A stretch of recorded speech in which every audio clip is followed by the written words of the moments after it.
Assalamualaikum warahmatullahi wabarakatuh. Selamat datang di channel Radio Horor. Buat kalian yang baru datang di channel ini, jangan lupa like, komen, dan subscribe video ini agar kami lebih bersemangat untuk membuat video-video terbaru.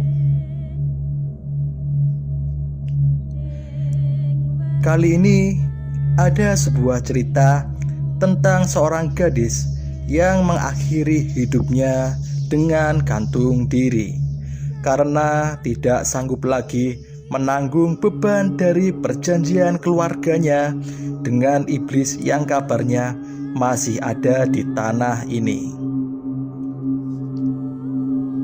Oke, langsung saja ke cerita.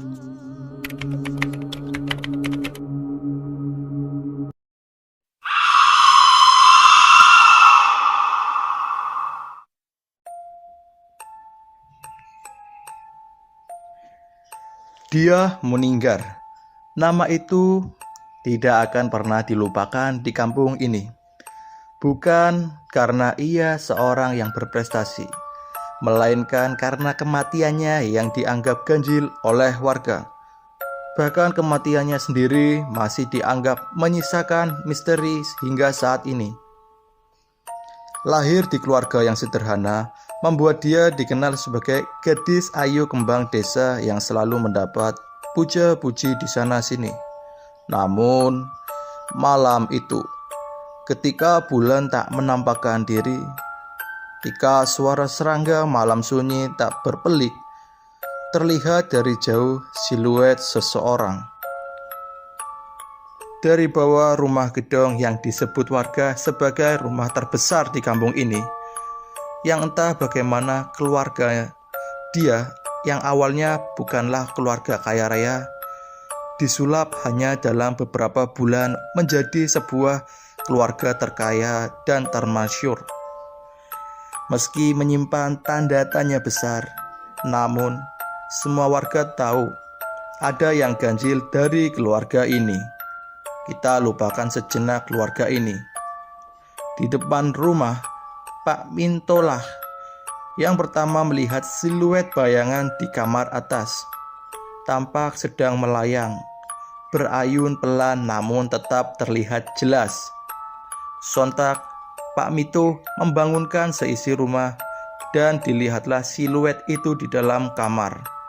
Malam itu adalah malam di mana tubuh dia atau gadis yang kerap dipanggil dengan nama Sa'diah tergantung dengan kepala dijerat tali tambang. Sontak semuanya kaget, tak terkecuali Pak Wanto. Pak Wanto adalah ayah sekaligus orang yang kini menarik perhatian warga kampung. Apa yang sebenarnya disembunyikan oleh Pak Wanto? Namun malam itu cukup membuat semua yang menyaksikan bertanya-tanya. Kenapa postur Sa'diah yang tergantung menunjukkan ekspresi tak biasa? Ekspresi seseorang yang tengah tersenyum bahagia. Satu hal yang diingat oleh semua orang yang menyaksikan peristiwa itu. Kematian Sa'diah adalah kematian yang berhubungan dengan keluarga ini.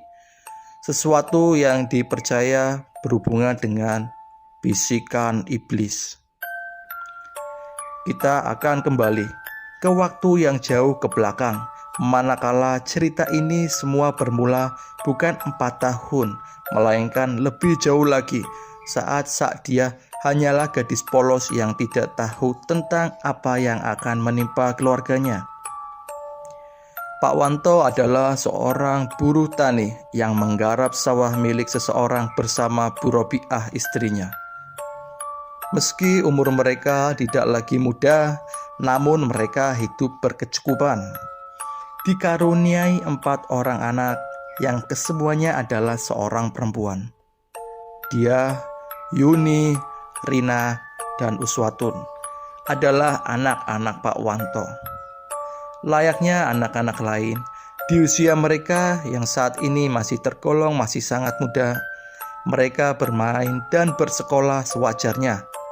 Hanya saja, terkadang mereka membantu Pak Wanto dan Bu Robiah di sawah.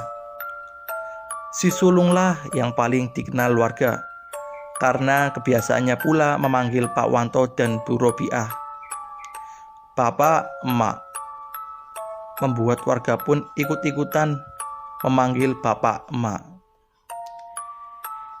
Hidup keluarga Pak Wanto baik-baik saja, layaknya kehidupan tentram pada umumnya di desa.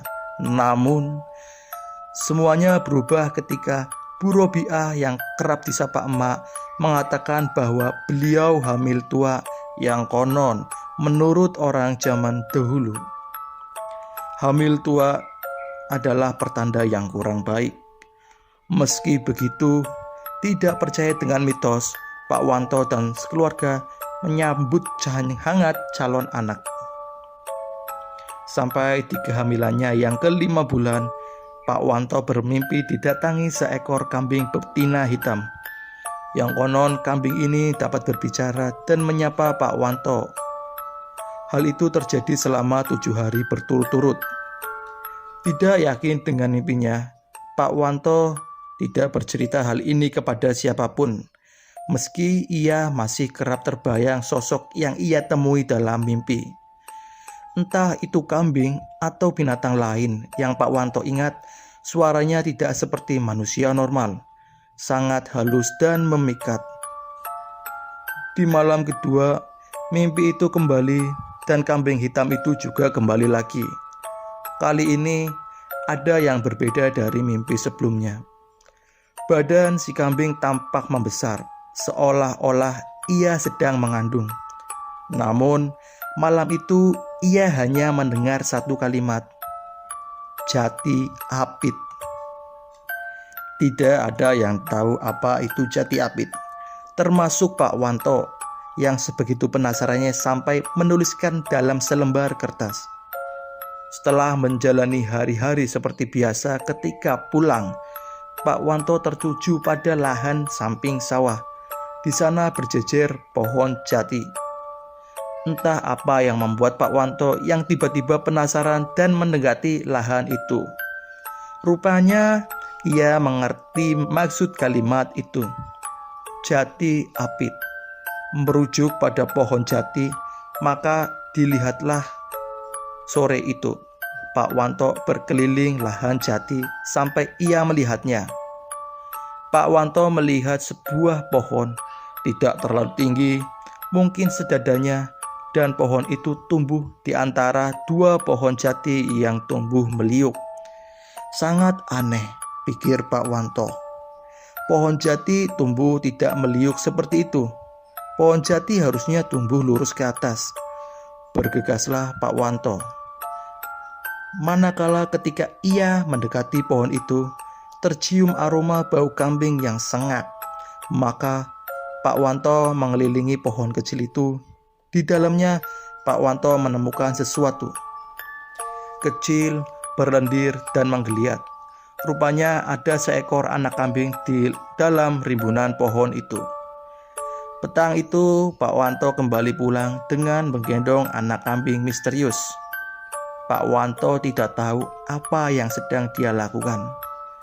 Sesampainya di rumah, Bu Robiah yang pertama kali curiga melihat Pak Wanto menggendong sesuatu, membuat beliau penasaran. Rupanya benar, Pak Wanto membawa sesuatu yang ganjil. "Nopo niku Pak?" "Apa itu Pak?" tanya Bu Robiah. "Cempe Bu." "Anak kambing Bu." "Cempene sopo niku Pak?" "Anak kambing siapa itu?" "Wah, mboten ngertos, nemu nang kebun. Tidak tahu, menemukan di pohon jati." "Loh, kok digawa muleh toh? Nek sing duwe golek iki piye? Kok dia pulang, kalau yang punya nyari gimana?" "Ben kok nek ono sing goleti tak kekno. Sakno jakne anakan. Biarin kalau ada yang nyari nanti tak kasihkan. Kasihan masih anakan." "Oh gitu ya, ya sudah terserah Bapak. kata Bu Robiah. Hari itu juga Pak Wanto membuat kandang kecil. Malam itu kabarnya ada sesuatu yang terjadi. Bu Robiah lah yang pertama tahu ketika Pak Wanto tengah tidur. Bu Robiah mendengar suara seseorang tengah tertawa. Suaranya menyerupai anaknya yang paling bungsu, Uswatun. "Tun, awakmu iku ta? Tun, itu kamu kah?" Meski hamil tua, Bu Robiah masih kuat untuk bangun dari ranjangnya. Ia bertahan melihat siapa di sana. Ketika Bu Robiah akan kembali ke kamar, suara itu terdengar kembali. Namun, suaranya terdengar dari luar rumah. Tanpa curiga, Bu Robiah membuka pintu mencari di mana sumber suara yang menyerupai suara anak bungsunya. Suaranya berhenti di kandang rumah. Bu Robiah segera mendekatinya. Namun, bukan Uswatun yang ia lihat, melainkan siluet hitam, bayangan seorang anak kecil tengah meringkuk di pojokan kandang. Kaget bercampur takut, Bu Robiah bertanya, siapa gerangan yang ada di sana? Namun sosok itu hanya diam di pojokan. Tiba-tiba sosok itu mulai menggeliat layaknya binatang yang tengah terbangun dari tidurnya. Ia melihat Bu Robiah dengan mata merah menyala, lalu merangkak cepat sekali menuju Bu Robiah yang syok siap berteriak. Keesokan paginya, Bu Robiah terbangun dengan wajah pucat. Entah mimpi atau bukan, Bu Robiah menceritakan hal ini pada Mbok Sartem, tetangga sekaligus wanita tua yang senantiasa dimintai tolong bila ada yang aneh. Dengan wajah tegang, Mbok Sartem bertanya, "Jempe, anak kambing, gawean aku kok di jempe niku? Bawa aku kemana anak kambing itu berada?" Bu Robiah pun mengajak Mbok Sartem ke kandang belakang rumah. Anehnya, tidak ada siapapun di sana. Cempe yang kemarin lenyap begitu saja. "Meteng tua terus cempe firasatku elek. Hamil tua lalu anak kambing firasatku kok jelek," kata Mbok Sartem. Beliau menunggu Pak Wanto dari sawah. Tepat ketika Pak Wanto sudah tiba, Mbok Sartem langsung bertanya, "Critakno yo opo sing kok isi awakmu nemu cempe? Ceritakan bagaimana kamu bisa menemukan anak kambing." Pak Wanto tidak paham apa yang terjadi, namun ia tahu Mbak Sartem mungkin diberitahu oleh Bu Robiah. Maka Pak Wanto pun bercerita, namun ia belum menceritakan mimpinya. Ia hanya bercerita bahwa ia menemukan cempe saja. Diberitahulah bila cempe itu hilang dan membuat Pak Wanto kebingungan. Maka jam berganti menjadi hari, hari berganti menjadi bulan. Pak Wanto masih tidak tahu apa yang tengah mengintai keluarganya. Sampai tibalah masa persalinan Bu Robiah yang dibantu Mbok Sartem dan Safi. Safi adalah dukun beranak di kampung itu. Ada hal yang Safi ceritakan sebelum beliau masuk ke rumah Pak Wanto. Di sepanjang jalan, ia mendengar suara kambing menggembik. Anehnya, dia tidak melihat satu kambing pun di sana. Hal itu membuat Safi sedikit merinding. Safi sudah mempersiapkan semua untuk kelahiran anak kelima Pak Wanto, dibantu Mbok Sartem. Bu Robiah sudah berbaring. Tepat ketika baju Bu Robiah diangkat oleh Mbak Safi, maka saat itulah Mbak Safi tidak bisa bicara banyak. Perut Bu Robiah menghitam, sangat hitam, dan itu ganjil. Bahkan menurut Safi, ini kali pertama ia melihat hal seperti ini. Namun bukan kali pertama mendengar hal ini. Dulu Safi pernah diceritakan oleh buyut beliau, salah satu hal mengerikan yang terjadi adalah ketika melihat wungkuk ireng. Apa itu wungkuk ireng? Wungkuk ireng adalah perut yang konon disetubuhi oleh jin yang sudah bukan jin lagi. melainkan iblis jahanam yang menyusupkan anaknya di roh bayi yang akan lahir. Tidak hanya Safi, Mbok Sartem juga bisa melihatnya. Mereka menatap Bu Robiah dalam diam, namun tangan dan badan mereka gemetar. Sebegitu hebatnya sampai wajah mereka berdua pucat pasi. Ini bukan pertanda buruk, melainkan petaka dari petaka yang paling ditakuti manusia. Mereka tahu apa yang akan terjadi selanjutnya, namun mereka tidak bisa menebak apa yang sedang dan akan menimpa mereka. Dosa apa yang diperbuat oleh keluarga Wanto. Pak Wanto menunggu dengan cemas. Ia berharap akan mendapat seseorang anak lelaki. Sudah 4 anak yang ia miliki, namun tidak satu pun dari mereka mendapatkan seorang anak laki.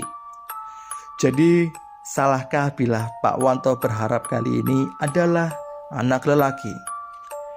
Kecemasan yang semakin memuncak membuat Pak Wanto melupakan 5 mimpi yang dahulu pernah ia alami. Salah satunya adalah ketika kambing hitam itu menjamin Pak Wanto akan hidup enak, mansyur, dan kaya raya bila ia mau melakukan satu tugas kecil: menggorok cempe yang ia temukan kemudian menguburnya di halaman belakang rumah. Anehnya, Pak Wanto tidak punya kuasa menolak, dan ia melakukan tanpa bertanya akibatnya. Ketika Pak Wanto melihat Mbok Sartem bertanya tentang cempe, ia tahu ada sesuatu yang tengah terjadi, namun tidak ia ketahui. Di mimpi terakhirnya, Pak Wanto tidak lagi melihat makhluk itu, melainkan ia melihat dirinya sendiri bertanduk dan menyerupai wajah seekor kambing. Di tengah kegelisahannya, lamunan Pak Wanto buyar manakala ketika ia terperanjat saat mendengar suara kambing mengembik sangat keras. Sampai seisi rumah yang dipenuhi tetangga yang penasaran dengan kelahiran anak kelima Pak Wanto berkerumun.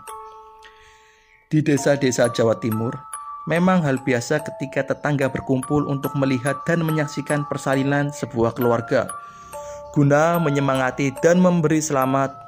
Namun tidak pada hari ini. Semua orang tampak bingung, di mana seharusnya yang mereka dengar adalah tangisan bayi, berubah menjadi suara kambing mengembik. Masih dalam suasana kebingungan, Pak Wanto terkejut begitu saja saat Mbak Safi berteriak memanggil namanya. Tepat ketika pintu terbuka dan Pak Wanto masuk, ia melihat istrinya Bu Robiah lemas dengan mata merah karena menangis. Bingung menyelimuti wajah Pak Wanto. Mbak Safi dan Mbok Sartem menatap matanya, nanar penuh simpati, karena mereka menatap ke satu titik di mana dibalut kain putih dengan darah merah segar yang membasahi ranjang. Ada sesuatu yang hitam, besarnya tidak lebih dari tangan melengkup. Itu adalah bayi mungil. Hanya saja bentuknya tidak menyerupai manusia sedikitpun. Kulitnya berkeriput hitam dengan bola mata menonjol keluar, meski matanya terpejam, dan hidungnya pesek dengan bibir panjang setelinganya. Di kepalanya ada tanduk kecil dan beraroma busuk. Pak Wanto masih tidak mengerti sampai Mbok Sartem mengatakan, "Anakmu sudah meninggal, Tok." Cublak-cublak suwenge tinggal kelenter, mambu ketugung gundel, Pak Gempol lera-lere, sapa seguyung ngedalike, sir-sir pong parkosir. Saat dia memilih mengaji manakala 3 adiknya sedang bermain cublak-cublak suweng, yang memang permainan kesukaan adiknya. Ia bisa mendengar suara riang dan tawa mereka dari teras rumah ketika memainkan itu. Di tengah ia membaca rentetan huruf Arab di depannya, tiba-tiba perasaan saat dia mendadak menjadi tidak enak, dan saat itu juga ia tidak lagi mendengar suara adik-adiknya. Penasaran, dia pun mengintip. Kamar Sa'diyah tepat berada di samping teras sehingga ia hanya perlu berjinjit untuk bisa melihat apa yang menyebabkan adik-adiknya berhenti bermain. Rupanya ketiga adiknya masih di sana berdiri memutar, namun anehnya mereka hanya diam seolah-olah bagai patung tak bergerak. Bingung, Sa'diyah keluar untuk melihat apa yang terjadi sebenarnya. "Dik, kalian ngapain diem-diem di sana?" Bukan jawaban yang ia dapat, melainkan kesunyian yang menghantam Sa'diyah di mana hari mulai petang. Sa'diyah hanya ingat saat itu tidak ada apapun yang bisa ia rasakan. Semuanya seolah-olah sepakat untuk diam. Bahkan angin pun tidak berhembus. Mendekatlah Sa'diyah ke arah adik-adiknya. Namun, belum beberapa meter, Sa'diyah dibuat diam tercengang manakala dia melihat sosok jauh. Siluet hitam yang rupanya dari tadi memperhatikan yang luput oleh mata Sa'diyah kini menjadi fokusnya. Hanya mengandalkan cahaya rembulan, Sa'diyah melihat siluet itu yang tidak lebih tinggi dari Sa'diyah. Dengan cemas dan takut, Sa'diyah memaksakan kakinya mendekati adiknya, sembari tetap memperhatikan sosok siluet hitam yang hanya memperhatikan. Sa'diyah mulai mengetahui apa itu rupanya. Siluet hitam yang sembari memperhatikan adalah seekor kambing hitam. Namun, entahlah kambing siapa yang belum dikandangkan ketika petang sudah datang. Sa'diyah menarik adik-adiknya, mengatakan mereka harus masuk karena malam sudah menjelang. Ketika adiknya menurut dan mengikuti langkah Sa'diyah, tepat ketika mereka sudah masuk ke dalam rumah, Sa'diyah berniat menutup pintu dan memperhatikan kembali di mana kambing itu berdiri. Akan tetapi tidak ada apapun di sana. Hanya tanah lapang kosong tanpa kehadiran kambing hitam yang ia lihat tadi. Mendadak perasaan buruk itu kembali muncul dan seolah-olah memberitahu malapetaka sedang menyambangi keluarganya. Bila ada yang berbeda dari hari ini, maka Pak Wanto adalah salah satunya.